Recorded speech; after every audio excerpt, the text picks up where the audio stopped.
How's it going, everybody? Chad, True 17, Firehand Cards.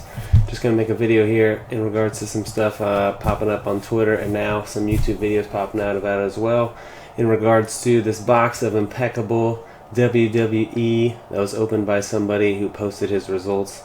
He was actually opening the break live on camera. You'll see in the screenshot I'm showing here after this. Anyway, I first heard of this through Twitter from the Collectibles Guru, the same guy, Eric Whiteback, who initially put the allegations out about all the cards going to backyard breaks from Panini, and something has to be fishy, etc., etc. I'm not going to get into that again. But anyway, this tweet in which a card was missing from the box, and in place of the card was this white dummy card or white piece of paper that says Loop 9.20 Box 3 1-1, which means a 1 of 1 card, etc. Was supposed to be in the box and didn't make its way in. Instead, that card right there was in the box. And you can see from his tweet up there, it's growing increasingly obvious that cards are not randomly inserted, and Panini knows which cards are in which boxes, which is not good. This is my response to both that tweet. I tweeted responses to it. I put a post or a reply on Dan the Cardman's video that I watched him do tonight.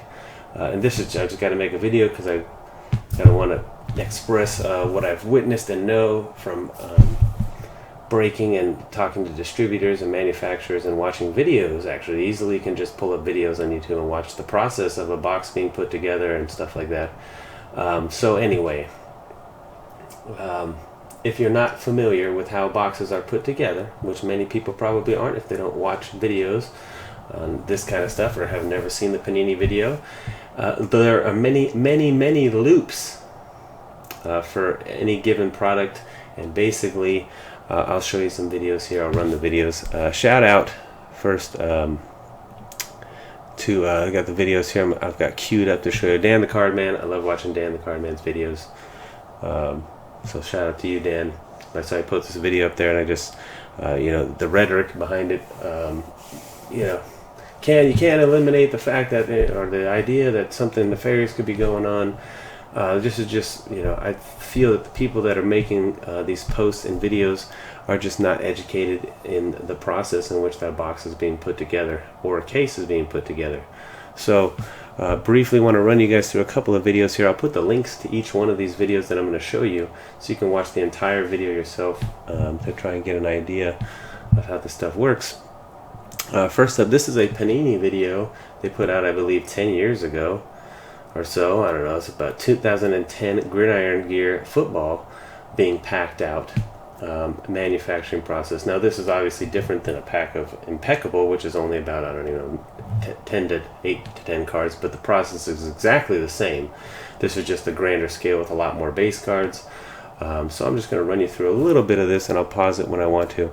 This is the base cards going down the production, the packing out line. What you'll see right there is a loop. See these these trays right here that have all the cards in them? Those are the different loops. Okay. Now on higher end products, there'll be a person that works at Panini, or maybe Panini puts them all in boxes, and they'll have all of the base cards for Impeccable in one row, then they'll have all the jersey cards in another, then all the regular, whatever insert set goes next, then they'll have all the regular autographs, then low numbered autographs, then they'll have the precious metal card that you get one per case of Impeccable. They'll all be in their own rows, and they'll be labeled. This is loop whatever, loop, we'll just call them 1 through 10, loop 1 through 10 each row, right? That way the person at the manufacturing plant, maybe that guy right back there, is going to place them into those loops. You're going to put row 1 into that one, row 1 to the next one, and as they're feeding through, these cards are feeding through, they, at different intervals, are programmed to come down at different intervals. X amount of cards will drop out from each loop, and it will create the box down the line. Now, a 1 of 1, as you can see from the screen grab here, was supposed to be in wherever loop 9 falls on there. Was supposed to be a 1 of 1. Maybe the guy at Panini, or the guy at the manufacturing plant at that point in time, either left that in by mistake, left that piece of paper in with all of the other, with the stack of all the cards that were going to be placed in loop 9, left it in there, or instead of putting the 1 of 1 in there, skipped over, whatever the fact. That card right there was left into the loop by mistake. What did not happen is that the whole process of packaging the cards out goes down, and then a Panini employee comes in later, finds that little 1 of 1 piece of paper, picks out a 1 of 1 by hand, and puts it in the box. That's not how it works. So you see these loops, or these they have trays, or we call them the loops, where the cards are coming out right now, right? They're dropping them down. If I pause it, you can see right there on that one, it said they have labels on them. I think this one says, you can see it says Mix 21, 1-4.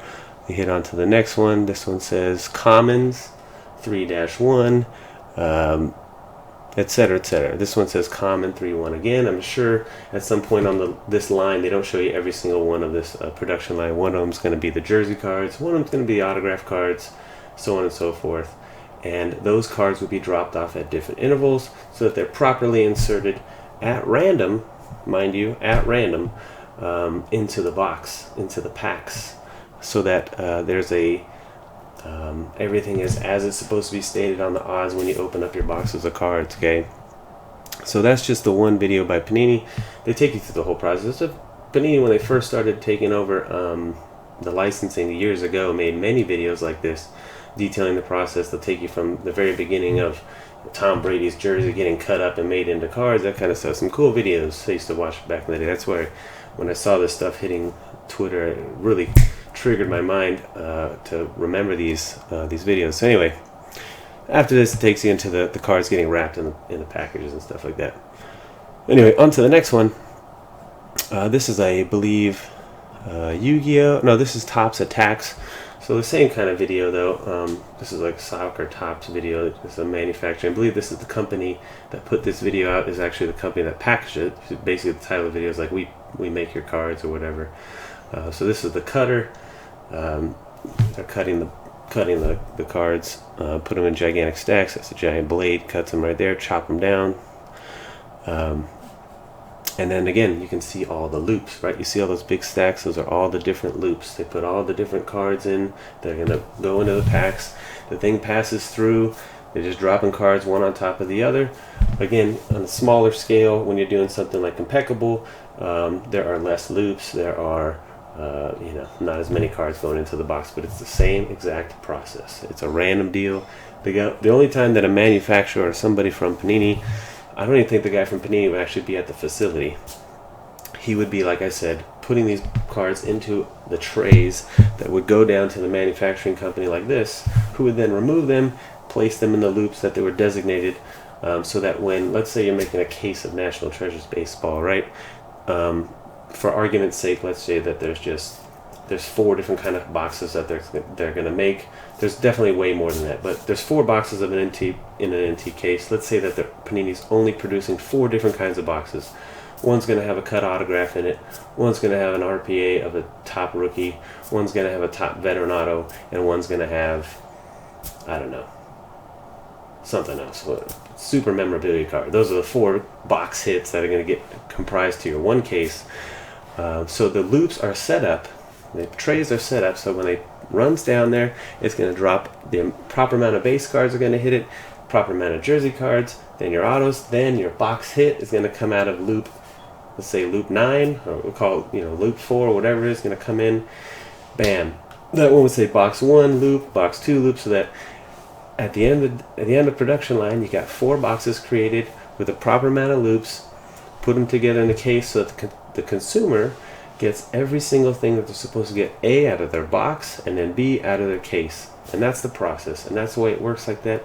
Again, you guys got to just take the tinfoil hats off, man. There's so much, I think that, people are just thirsting for the conspiracy, the idea that, Panini has got this, they've got it in to just, meddle their hands somewhere in a way that they're not supposed to make sure that they can get certain cards out to certain people. Here's one more video I'll show you by another manufacturing company.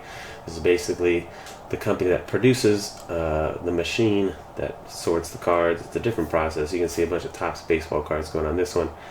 I'm not sure which of these machines Panini and Topps uses, but this is kind of like a different one. It's like suction cups and sticks it down, but you can see there's all the different loops, right?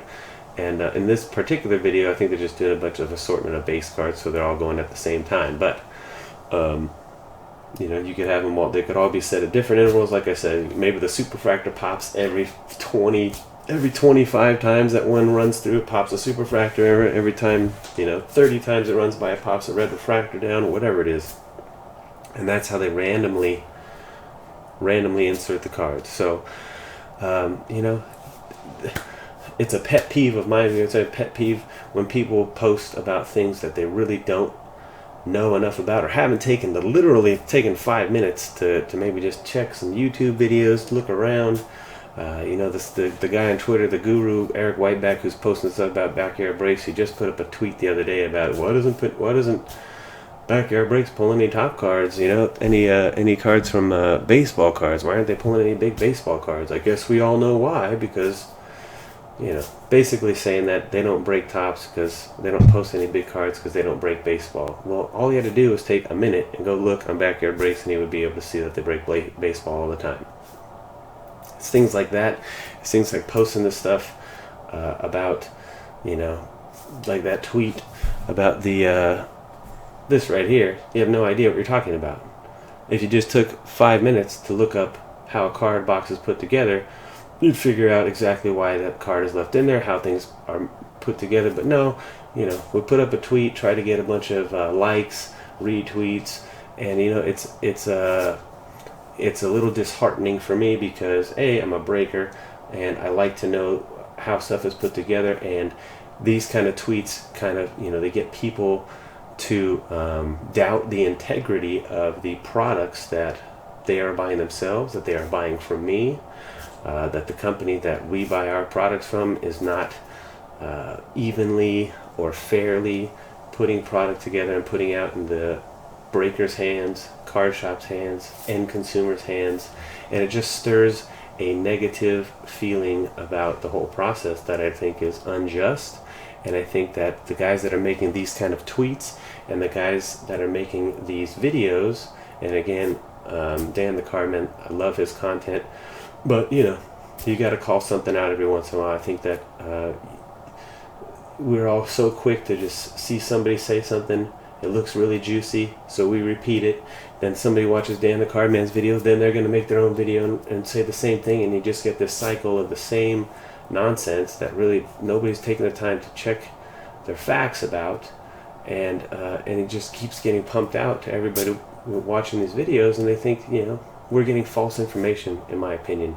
And I think that goes back a long ways to some of these tweets in regards to the Panini stuff, the Backyard Breaks, etc., etc. That's it. A little long-winded, but again, the links to all 3 of the videos that I showed from manufacturing will be in the down below. And that's it. Hey, hit the thumbs up if you haven't, subscribe if you haven't, and I'll see you next time. Have a great day, everybody.